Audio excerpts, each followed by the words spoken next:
Bismillahirrahmanirrahim. Bismillahirrahmanirrahim. Assalamualaikum warahmatullahi wabarakatuh. Selamat pagi teman-teman semua. Hari ini bertemu lagi dengan saya Ibu Titik Wehanti dalam mata kuliah pengujian dan implementasi sistem. Sesuai kesepakatan bahwa di sesi 3 ini kita akan belajar gitu ya melalui online by video gitu ya. Jadi diharapkan setelah materi ini saya upload nanti ya di YouTube teman-teman bisa menyimak dan mempelajari apa yang sudah disampaikan dengan baik gitu ya. Nah, di sesi ketiga ini kita akan membahas dua topik. Yang pertama adalah terkait prinsip-prinsip software testing, yaitu ada 7, kemudian ada tingkatan pengujian perangkat lunak atau tingkatan software testing yang itu ada 4 tingkatan gitu, teman-teman. Nah, kita langsung aja teman-teman ya masuk ke prinsip software testing. Nah, prinsip software testing itu ada berapa? Ada 7 gitu ya. Pertama ada testing show the presence of defect, kemudian ada exhaustive testing is impossible, kemudian early testing saves time and money, kemudian ada defect cluster together, ada beware the pesticide paradox, ada testing in context dependent, kemudian yang terakhir nomor 7 itu adalah absence of error fallacy. Nah, untuk detailnya seperti apa nanti akan saya jelaskan maksud dari setiap prinsip tersebut sama nanti akan dijelaskan juga atau diberikan contoh studi kasusnya seperti apa supaya nanti teman-teman itu bisa belajar kalau contoh nyatanya seperti apa sih Bu si prinsip ini tuh gitu. Itu ya teman-teman ya. Nah, ini yang pertama. Uh, yang pertama adalah terkait testing show the presence of defect atau di sini kalau bahasa sederhananya adalah testing itu punya tujuan. Nah, tujuannya itu adalah justru untuk menunjukkan bahwa software itu tuh punya defect gitu ya, punya bug atau punya error gitu. Tidak mungkin free error atau free bug gitu, justru untuk menunjukkan. Namun yang ditunjukkan itu adalah seminimal mungkin gitu ya, bukan sebanyak mungkin gitu ya teman-teman. Nah, kalau dari penjelasan ini, mungkin saya bacakan ya. Berikut ini adalah beberapa hal penting terkait prinsip software testing yang pertama. Yang pertama adalah satu, pengujian perangkat lunak dilakukan dengan tujuan untuk mengidentifikasi masalah sebelum software dideploy ke production environment. Mungkin kalau teman-teman ingat kemarin ya gitu, bahwa sebelum apa namanya di deploy ke production itu sebuah software tuh harusnya melalui 3 tingkatan environment pengembangan dulu gitu ya. Pertama di development itu harusnya setidaknya dilakukan unit testing oleh uh, developernya atau programmernya, kemudian nanti dilakukan UAT oleh tim QA-nya atau software testernya sebelum nantinya akan di-deploy ke production gitu ya. Nah, sebelum di-deploy ke production ini seharusnya diidentifikasi dulu defect-nya gitu ya di sini gitu sehingga nanti ketika ke production itu defect yang muncul itu seminimal mungkin gitu ya. Nah, sebagai seorang developer teman-teman itu nanti atau seorang software tester atau misalkan kerja di sebuah software itu nanti tidak boleh untuk menyatakan bahwa perangkat lunak yang dikembangkan itu adalah perangkat lunak yang error free atau error bug gitu ya karena biasanya tetap aja meskipun di production itu tetap ada defect-defect itu dipengaruhi oleh banyak hal misalkan apa namanya eh, misalkan aplikasi mobile gitu ya ketika diinstal di iOS sama di Android itu mungkin beda gitu mungkin ada case di iOS-nya tidak kompatibel muncul error dan lain-lain gitu ya. Nah itu ya teman-teman itu salah satu contohnya. Kemudian berkenaan juga dengan misalkan apa namanya jaringan internet itu mempengaruhi juga gitu loh teman-teman bisa jadi yang kencang sama yang enggak jaringan internetnya itu akan muncul dan tidak muncul error seperti itu ya. Nah, ini adalah studi kasus yang akan kita pakai teman-teman ya, sebuah, software gitu. Jadi ada sebuah rumah sakit, kita, studi kasusnya pura-puranya gitu ya.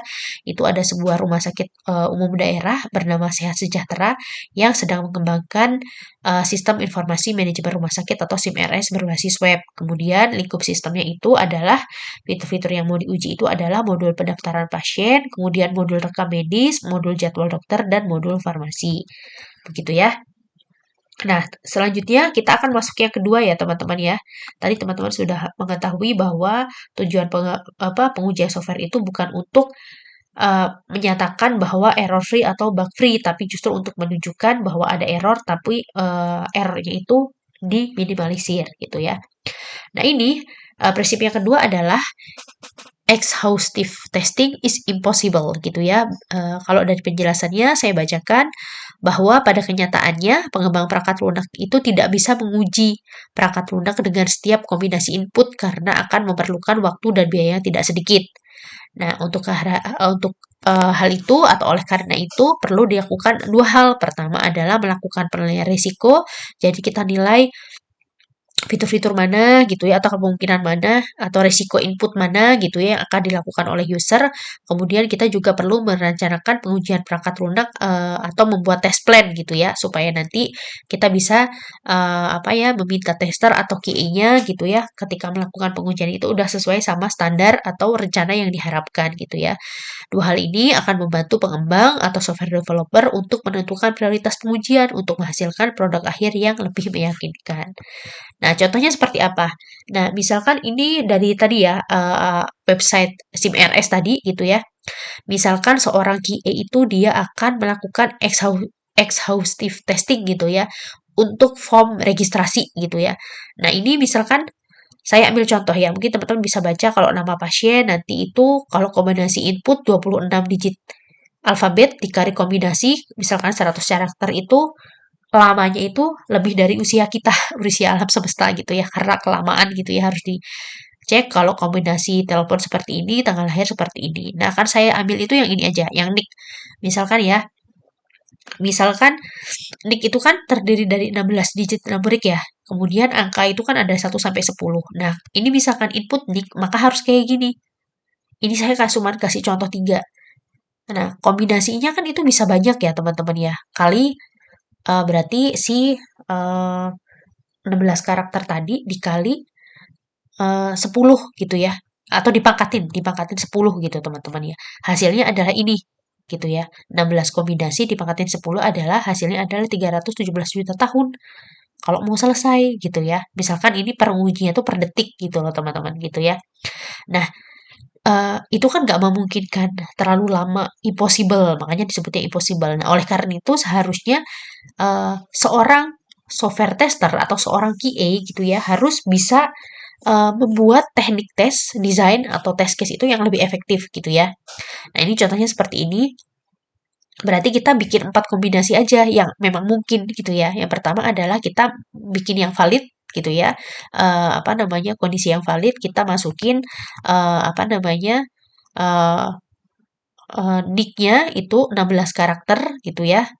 Kemudian kita masukin kalau misalkan kurang dari 16 digit, kalau bukan karakter ya digit, kemudian kita masukin kalau misalkan mengandung huruf gitu ya. Kemudian kita masukin yang invalid atau negatif tesnya kalau kosong. Nah, sehingga dari triliunan kemungkinan cukup 4 test case aja yang mewakili semua ekuivalen gitu. Karena kan jarang ya masukin kombinasi eh, apa yang sampai kayak gini gitu ya teman-teman ya gitu. Kita ambil aja gitu. Kalau ini kan ini cuma 3 contoh. Kalau misalnya kita mau kombinasikan ya tadi terlalu banyak gitu. Nah, itu ya teman-teman ya. Nah, teman-teman harus seperti ini gitu ya. Harus bisa menentukan gitu ya. Apa sih kemungkinan input yang dilakukan sama sama klien gitu ya.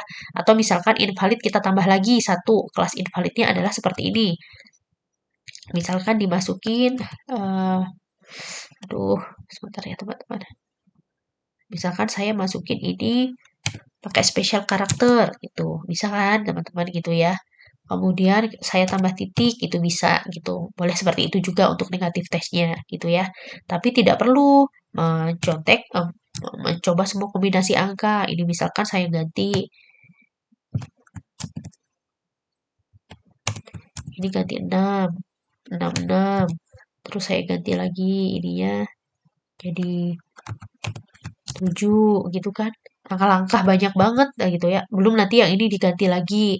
Ini diganti lagi, ini diganti lagi gitu ya. Kali 16. Aduh itu sangat nggak memungkinkan gitu teman-teman ya gitu. Jadi makanya teman-teman harus belajar untuk nanti untuk memprioritaskan kira-kira kemungkinan seperti apa sih yang dilakukan oleh si penggunanya gitu ya teman-teman ya. Nah, kemudian prinsip yang ketiga apa? Yaitu early testing save time and money gitu ya. Nah, dalam melakukan pengujian perangkat lunak sejak awal, atau pengujian perangkat lunak itu harusnya dilakukan sejak awal untuk mengingati defects pada tahap requirement dan desain, sehingga akan lebih mudah dan lebih murah dalam memperbaiki error atau bug, kemudian menghindari pembengkakan biaya pengembangan perangkat lunak, dan yang ketiga adalah memperkecil kemungkinan terlambat dalam merilis perangkat lunak gitu ya. Nah, ini contohnya. Misalkan ada kesalahan dalam desain gitu ya, rekam medis gitu ya. Pada fase requirement, seorang dokter spesialis memberikan catatan satu pasien bisa memiliki beberapa diagnosis aktif secara bersamaan. Tapi tim developer atau tim sistem analisisnya tidak mencatat hal ini dan merancang database dengan asumsi satu pasien dengan hanya memiliki satu diagnosis aktif gitu ya. Sehingga ketika ada perubahan banyak yang harus diubah gitu ya di fase requirement. Revisi dokumen mungkin 1 jam gitu ya 500.000 gitu kan. Kemudian fase desain ini angkanya cuma estimasi aja ya teman-teman ya mungkin nggak seperti inilah gitu. Kemudian di fase desain kan harus ngubah IRD sama skema database-nya 1 hari. Ya misalkan nggak 2 juta lah ya. Misalkan ini berapa ya? eh ya ini sebenarnya 100.000, 300.000. Kemudian fase coding karena harus refactor code sama migrasi database misalkan 3 hari. Kemudian fase UAT-nya gitu ya karena harus dicoba-coba ya fix kode, retest, regression 1 minggu 25 juta misalkan. Kemudian fase production, hotfix, migrasi data, kompensasi sama eh, kliennya si rumah sakitnya itu misalkan 150 juta. Nah, kalau misalkan si cacat desain tadi ditemukan di fase requirement itu apa namanya?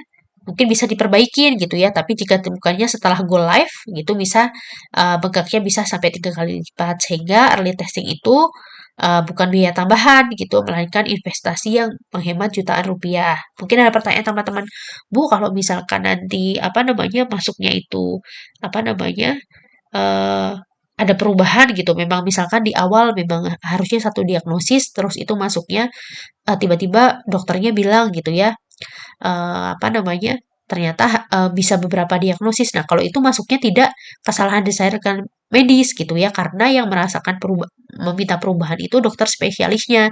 Kalau di sini, tadi kan udah disampaikan di awal bahwa dokternya sudah bilang ada bisa beberapa, tapi tim developernya salah mencatat, pasien, apa namanya, desainnya gitu ya.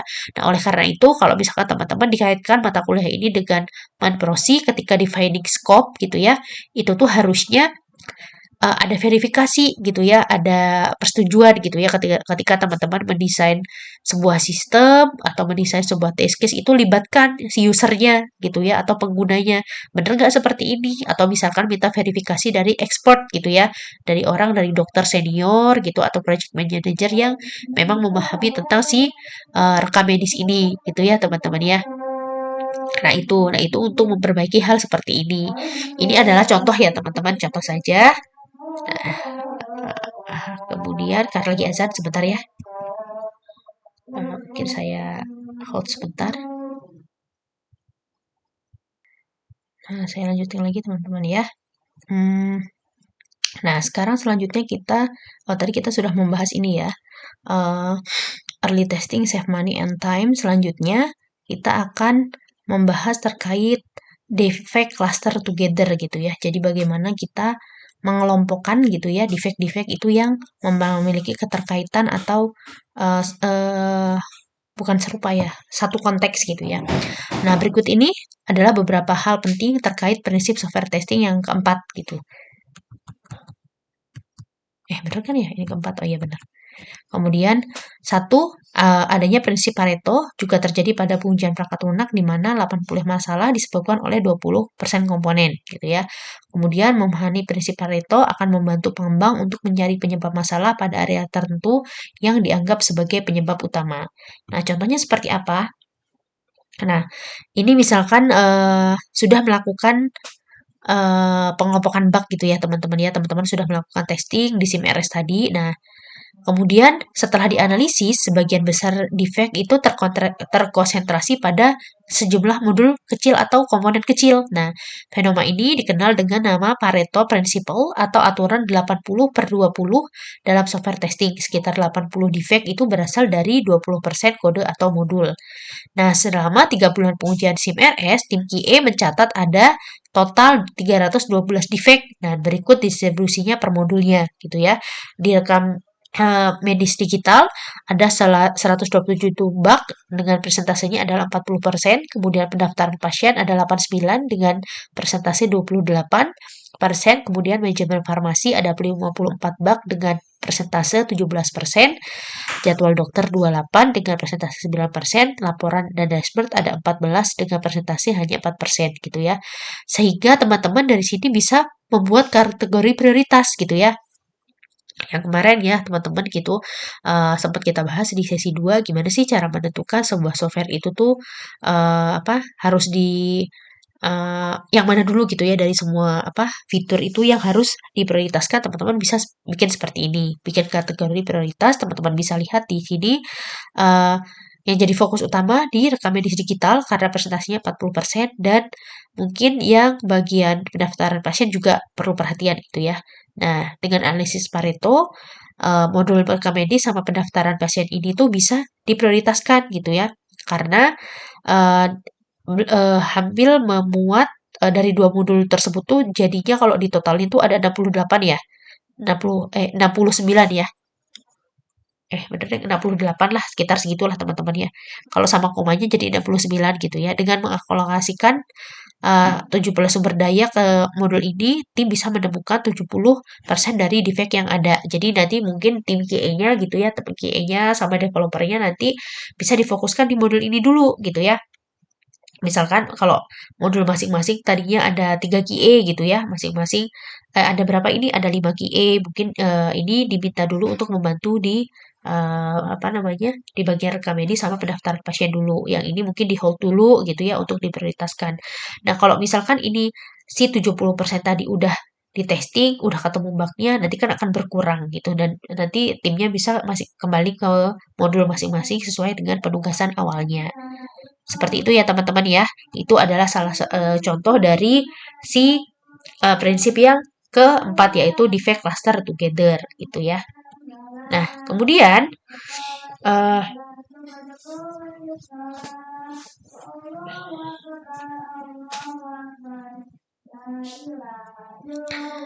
kemudian prinsip yang kelima adalah beware the pesticide paradox gitu ya. Di sini pesticide paradox menyatakan bahwa if you repeatedly use a particular pesticide on your crops, the insect you are trying to kill or repel will eventually become immune to pesticide and with no longer effectivenya. Intinya kalau kita terus-terusan pakai pestisida yang sama gitu ya ke hamanya gitu lama-lama nggak efektif gitu ya. Hal ini juga akan terjadi pada pengujian perangkat lunak jika pengembang menjalankan pengujian perangkat lunak dengan cara yang sama terus-menerus, maka pengembang akan gagal menemukan defect yang baru. Nah, makanya pengembang harus selalu melakukan review dan evaluasi terhadap test case dan test skenario yang digunakan untuk menghindari terjadinya si pesticide paradox ini. Nah, kalau contohnya seperti apa? Nah, ini ya, teman-teman ya. Misalkan ya, tim QSMRS itu memiliki 45 test case untuk modul login yang telah berjalan sejak sprint 1. Nah, kemudian ingatkan yang sprint ya, waktu itu ya, sprint itu yang seperti ini. Yang SDLC, nah Scrum. Kita teman-teman masih ingat gambarnya. Yang ini ya, masih ingat satu sprint gitu ya, 2 sprint, 3 sprint gitu teman-teman masih ingat. Nah, itu Nah, pada saat sprint ke-8, developer kemudian menambahkan ada penambahan fitur gitu ya, yang tadinya loginnya itu hanya satu kali login pakai password sama email atau username password udah. Nah, sekarang pakai two factor authentication. Contohnya misalkan kita harus masukin kode gitu ya setelah login sukses gitu teman-teman Kita juga harus masukin kode yang biasanya dikirim di WA atau di SMS gitu ya gitu. Atau misalkan kita ngeklik angka kalau kita login di apa namanya di Gmail biasanya gitu. Angka di handphone gitu. Kita diminta untuk ngeklik angka yang dikirim ke HP gitu. Seperti itu. Itu contoh two factor authentication. Nah, karena, tim kayaknya merasa gitu ya, karena ini sampai sprint ke-8 itu tuh, test case yang sebelumnya itu masih jalan, ya udah gitu ya, tidak diperbaharui karena sudah terbukti efektif. Nah, hasilnya yang terjadi apa?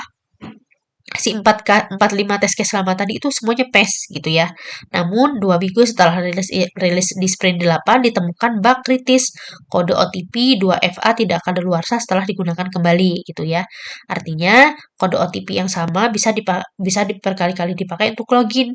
Bug ini tidak ditemukan karena tidak ada test case baru yang menguji skenario 2FA reuse attack gitu ya, teman-teman. Jadi tadi gak dimasukin ya apa two factor authentication gitu teman-teman. Nah, kesimpulannya jika tes case yang sama dijalankan berulang kali, pada akhirnya tes case tersebut tidak akan lagi menemukan defek baru seperti pestisida kehilangan efektivitasnya terhadap hama yang sudah kebal, maka tes case yang tidak perlu diperbaharui juga akan kebal terhadap bug yang baru. Nah, itu contohnya teman-teman ya gitu. Kemudian eh, yang keenam adalah testing is context dependent. Nah, no one strategi will fit every scenario. Jadi pengujian perangkat lunak itu sangat bergantung pada konteks. Jika teknik dan metode pengujian sangat bergantung pada apa yang diuji. Misalnya menguji iOS itu berbeda dengan menguji aplikasi Android, gitu kan. Kemudian menguji e-commerce berbasis web berbeda dengan menguji aplikasi operating system Windows gitu. Nah, contohnya seperti apa? Contohnya seperti ini ya, ilustrasi kasus perbandingan dalam konteks testing. Nah, cara pengujian itu sangat tergantung pada sistem yang diuji. Perangkat sistem informasi rumah sakit berbeda dengan cara menguji aplikasi game mobile. Konteks menentukan strategi, teknis, intensitas, dan fokus pengujian. Nah, misalkan ini ada contoh ya, ada seorang programmer itu dulu kerjanya di pengembang SIM RS tadi. Kemudian dia pindah ke perusahaan game startup. Nah, eh, strategi atau cara gitu yang digunakan untuk menguji SIM RS tadi gitu ya, itu tuh diaplikasikan juga ketika mau testing si aplikasi mobile sehingga ya nggak akan sesuai. Misalnya eh, kalau data keamanan terkait data keamanan, kalau di eh, SIM RS itu tuh jadi kritis karena kan rekam medis, data pasien, nik, kemudian data dia sakit apa, dia dapat perawatan apa gitu. Itu tuh nggak boleh sembarangan. Nah, kalau di game ya nggak terlalu dibutuhkan gitu ya teman-teman. Karena apa? Ya karena kalau game kan yang penting ada nama, ada username gitu ya. Kemudian performanya gitu ya, biasanya sedang gitu ya untuk testing performanya karena biasanya usernya nggak banyak gitu kan ya. Nah, kalau game itu harus diprioritaskan terkait performa gitu ya, testing performa itu. Karena kan kalau game itu kan yang ngakses kan bisa jutaan ya dalam satu kali waktu gitu. Nah, kemudian penggunanya gitu ya, usability-nya gitu ya. Kalau misalkan eh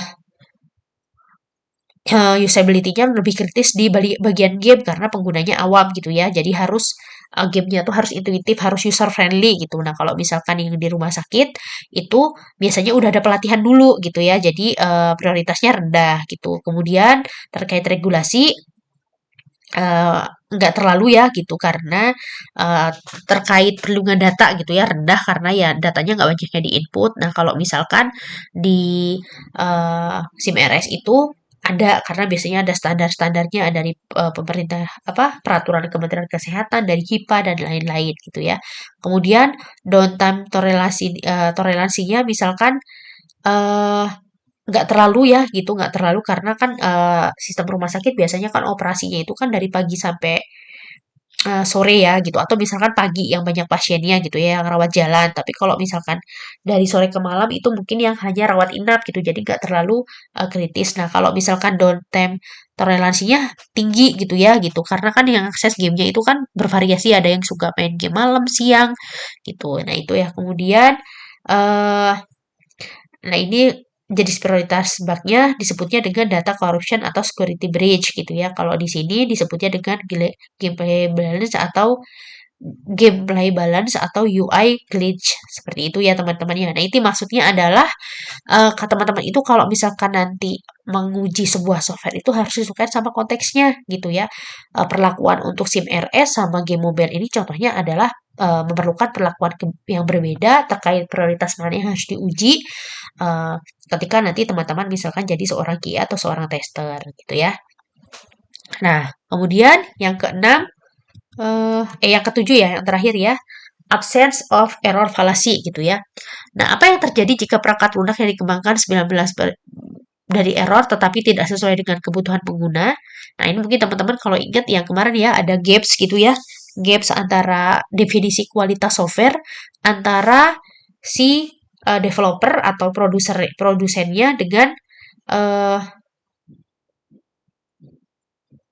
dengan antara produsennya dengan si penggunanya gitu ya. Kalau produsen itu eh, dianggap sudah berkualitas kalau misalkan sesuai sama requirement gitu ya. Tapi kalau misalkan pengguna itu dianggap berkualitas kalau sesuai sama kebutuhan mereka gitu ya. Nah, ini berkaitan dengan itu ya teman-teman ya. Eh, apa yang terjadi jika perangkat lunak yang dikembangkan 99 bebas dari error tapi tidak sesuai dengan kebutuhan pengguna? Maka perangkat lunak itu mungkin tidak jadi berguna bagi pengguna. Nah, maka pengujian perangkat lunak bukan hanya sekedar mencari error atau bug, tapi juga memastikan bahwa perangkat lunak yang dikembangkan sesuai dengan kebutuhan pengguna. Nah, contohnya seperti apa? Nah, ini ilustrasi kasusnya dalam SIM RS yang bebas bug tapi gagal gitu ya. Setelah 6 bulan pengembangan dengan 3 bulan testing, tim QA berhasil menyelesaikan 1.247 test case. Tingkat defect turun ke 0,3%, hanya 4 bug minor tersisa, dan tim menyatakan sistem sudah production ready. Nah, tapi setelah go live gitu ya, setelah dipakai oleh si pengguna dari dokter, perawat IGD, admin, sampai pasien lama, ada keluhan gitu teman-teman ya. Dokter menyatakan bahwa saya tuh harus klik 12 kali langkah loh untuk menuliskan resep sederhana. Di sistem sebelumnya, misalkan memang sebelumnya udah sistem itu cukup 3 langkah aja gitu ya. Kemudian perangkat IDD menyatakan bahwa sistem terlalu lambat untuk kondisi darurat. Jadi kami terpaksa kembali ke kertas gitu ya. Kemudian kan kalau di IGD itu kan harus cepat ya teman-teman. Ada yang orang kecelakaan patah tulang, kepalanya berdarah, bocor, atau lain-lain. Jadi kan perawatannya juga harus cepat gitu ya gitu. Kemudian adminnya format laporan tidak sesuai dengan format yang dibutuhkan BPJS Kesehatan gitu ya teman-teman seperti itu gitu. Jadi mereka ribet kan ya kan kalau berkaitan sama pemerintah itu kan harus sesuai sama standar ya teman-teman. Jadi mereka bingung gitu kalau format laporannya nggak sesuai gitu. Nggak ada bug tapi nggak sesuai formatnya gitu ya. Terus pasien lansia nomor antrian digital tidak bisa dibaca karena fontnya terlalu kecil misalnya. Nah, karena ada keluhan-keluhan ini, akhirnya adoption rate itu maksudnya orang-orang yang menggunakan aplikasinya gitu ya, itu tuh hanya 23% setelah 1 bulan, padahal nggak ada bug gitu. Nah ini solusinya adalah kalau hari ini akhirnya apa? Eh, itu yang disebut dengan gaps quality tadi gitu teman-teman ya. Menurut definisi teman-teman developer gitu ya, pengembang itu udah nggak ada bug itu artinya sudah sesuai sama requirement. Eh, Kalau menurut pengguna gitu ya dari dokter sampai pasien lansia itu nggak sesuai karena nggak berkualitas gitu ya, kurang berkualitas karena tidak sesuai sama kebutuhan mereka. Makanya itu yang perlunya adanya requirement, collecting requirement kalau di Manprosi gitu ya, kita harus benar-benar gitu ya bisa untuk bagaimana mendefinisikan kebutuhan sistem dan memasukkan definisinya itu ke dalam skop proyeknya gitu ya. Sehingga menemukan dan memperbaiki semua defek yang ditemukan tidak berarti sistem sudah siap dirilis atau akan berhasil di pasar. Sebuah sistem yang telah bebas bug masih bisa gagal jika tidak memenuhi kebutuhan pengguna yang sesungguhnya atau tidak dapat digunakan secara praktis gitu ya teman-teman ya. Itu. Nah, makanya kenapa kalau misalkan di aplikasi-aplikasi yang by product itu biasanya ada beta testing gitu ya. Kita ngambil beberapa sebelum live gitu ya, sebelum benar-benar digunakan sampai end user yang jumlahnya mungkin udah ratusan atau jutaan orang biasanya dilakukan beta testing di mana kita ngambil beberapa orang yang misalkan satu dokter, satu perawat, satu admin, satu pasien lansia atau satu pasien gitu ya, diminta untuk menggunakan aplikasinya, terus nanti minta feedback dari mereka gitu kan. Sehingga nanti sebelum go live, sebelum banyak-banyak komplain dan lain-lain, uh, itu apa masalah-masalah tadi teh sudah di apa diatasin gitu teman-teman ya. Gitu ya. Kemudian nah ini penutup ya untuk si software testing 7 prinsip tadi. Nah, jadi sehingga dengan adanya tadi ya teman-teman, dengan adanya studi kasus yang saya berikan tadi, harapannya adalah bahwa prinsip tadi itu cuma bukan sekedar teori, melainkan peraduan praktis yang menyelamatkan proyek dari kegagalan. Misalkan SIM Sehat Sejahtera tadi mengalami sendiri bagaimana mengabaikan prinsip-prinsip ini yang mengakibatkan kerugian finansial, penolakan pengguna, bahkan resiko keselamatan pasien ketika di IGD tadi karena lambat gitu ya. Dengan memahami dan menerapkan 7 prinsip ISTQB, eh, tim QE dapat merancang strategi pengujian lebih efektif, efisien, dan relevan dengan konteks bisnis yang sesungguhnya. Begitu ya teman-teman ya. Nah, selanjutnya masih ada lagi satu lagi topik yaitu terkait tingkat pengujian perangkat lunak.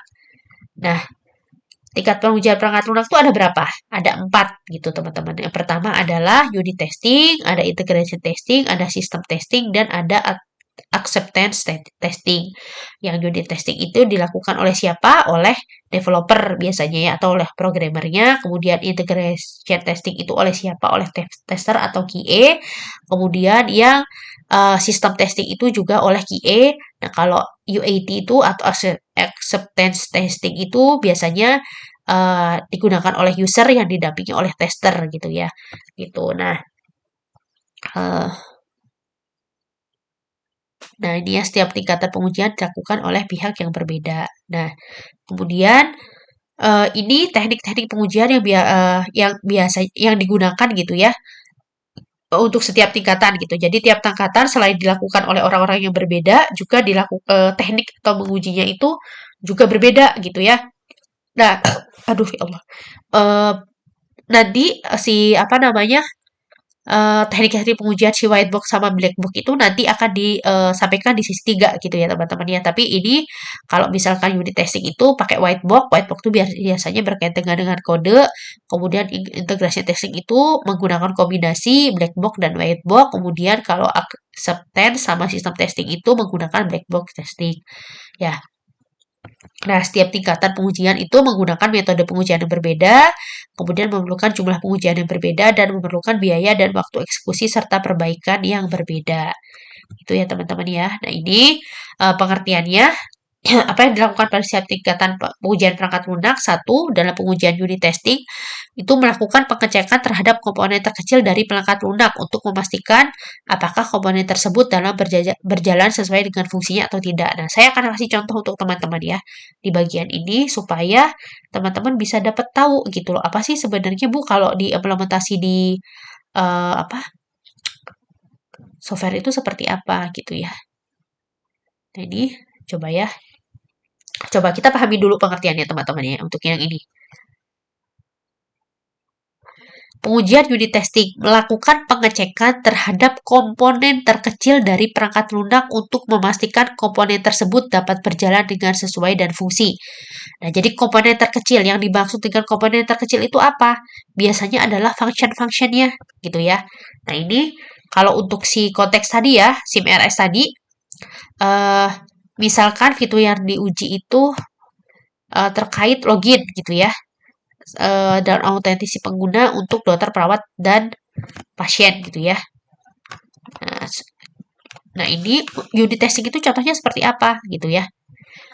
Nah ini ya, unit testing itu menguji komponen terkecil dari kode yang terisolasi, tanpa database, tanpa UI, tanpa modul. Pada kasus ini, developer Ahmad menguji fungsi validate password yang memvalidasi kata sandi pengguna sebelum dikirim ke server.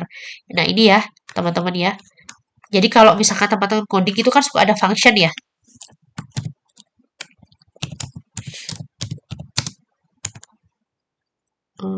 Misalkan di Python gitu ya.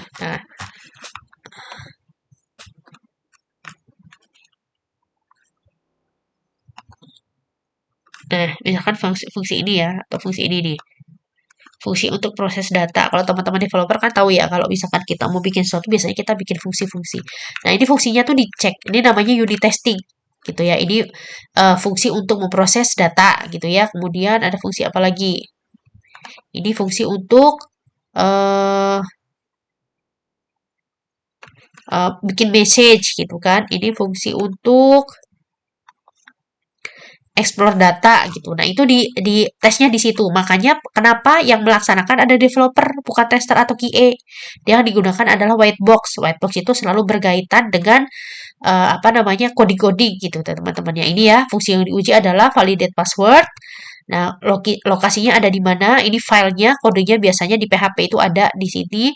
Kemudian frameworknya PHP unit, terus yang dites apa 7 case gitu ya. Misalkan valid password, ini dia input sesuai gitu ya. Ini yang nggak sesuai terlalu pendek. Ini hanya huruf tanpa angka.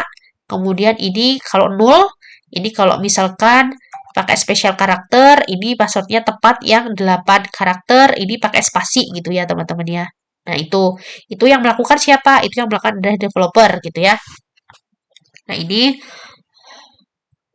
ini harapannya yang di fail tadi ditolak oleh, nah hasilnya seperti apa? 6 dari 7 test case pass setelah perbaikan bug, fungsi validate password dinyatakan lulus dan siap diintegrasikan. Nah, setelah unit testing tadi ya, yang melakukan ada developer dan yang diuji adalah si kode, si validate passwordnya, baru bisa masuk ke selanjutnya. Yang selanjutnya apa? Yang selanjutnya adalah integration testing. Nah, kita baca dulu, apa itu integration testing?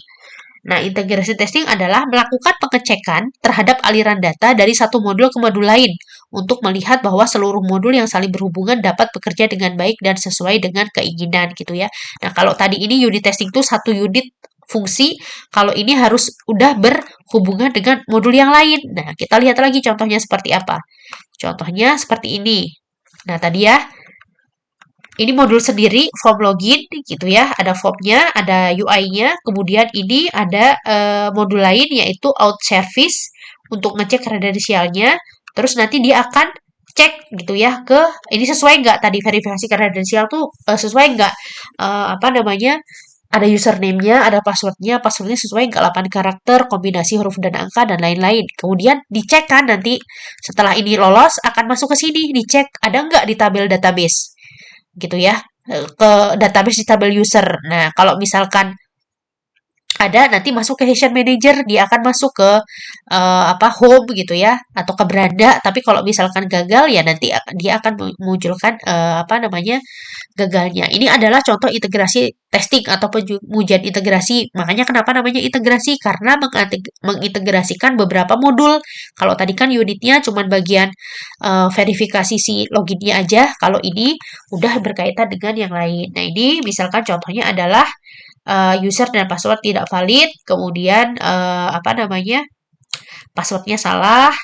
Ini kalau misalkan login sebagai perawat, padahal dia DB-nya sebagai admin gitu ya. Kemudian user login, tapi diam 30 menit. Kemudian login berhasil atau gagal gitu ya. Itu contoh dari si pengujian terintegrasi. Nah, kemudian ada lagi namanya teman-teman setelah tadi. Nah, ini yang melakukan siapa? Yang melakukan adalah QA gitu ya. QA berkaitan bareng sama developernya. Karena QA itu biasanya nggak bisa ngecek database gitu teman-teman gitu. Jadi nanti mungkin QA-nya yang melakukan pengetesannya gitu ya, nyobain login dengan kombinasi-kombinasi tadi test case-nya. Nanti yang ngecek di bagian out service, database sama session manager itu adalah si developernya. Jadi kombinasi ya gitu ya. Ini antar modul. Uh, metodenya menggunakan greybox gitu ya. Greybox itu masuknya kombinasi dari whiteboard testing dan black box testing gitu ya. Kemudian yang ketiga adalah ada namanya sistem testing. Nah, kita baca lagi apa itu sistem testing? Sistem testing adalah melakukan evaluasi terhadap fungsional maupun non-fungsional sistem. Fungsional dan non-fungsional testing akan disampaikan pada minggu ke-7 gitu ya. Tapi saya kasih contohnya aja gitu ya. Nah, sistem diuji sebagai sebuah kesatuan utuh oleh QA engineer, bukan developer, mencakup dua dimensi, functional testing dan non-functional testing. Nah, ini misalkan contoh adalah yang stress test itu ya teman-teman ya. Kita nyoba kalau misalkan eh, apa namanya di hit gitu ya atau diakses sama sejuta pengguna tuh seperti apa itu dicek untuk performance-nya. Nah, ini kalau di sini eh, Di login sukses sebagai dokter, kemudian masuk ke dashboard poli gitu ya. Jadi dua gitu ya, login sudah login sama langsung dia ngeklik dashboard gitu ya.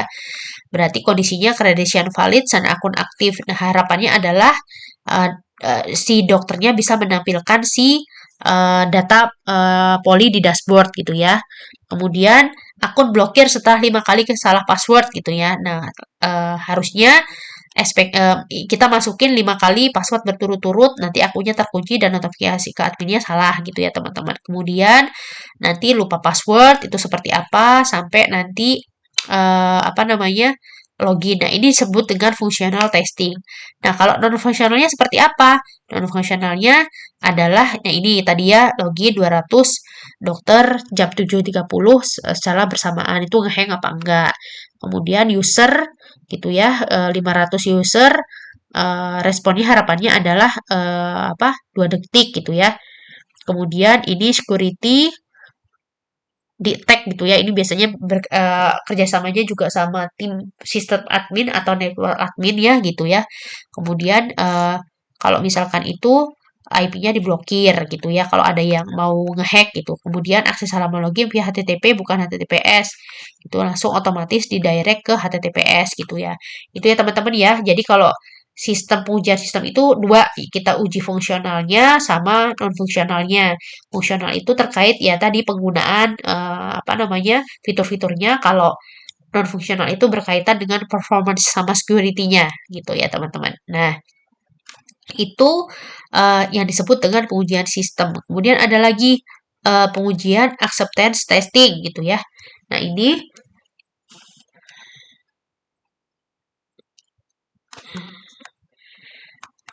kita baca dulu teman-teman ya. Apa sih pengujian penerimaan atau acceptance testing itu? Yaitu melakukan pengecekan apakah perangkat lunak yang dibangun atau di deliver itu sesuai dengan spesifikasi kebutuhan gitu ya.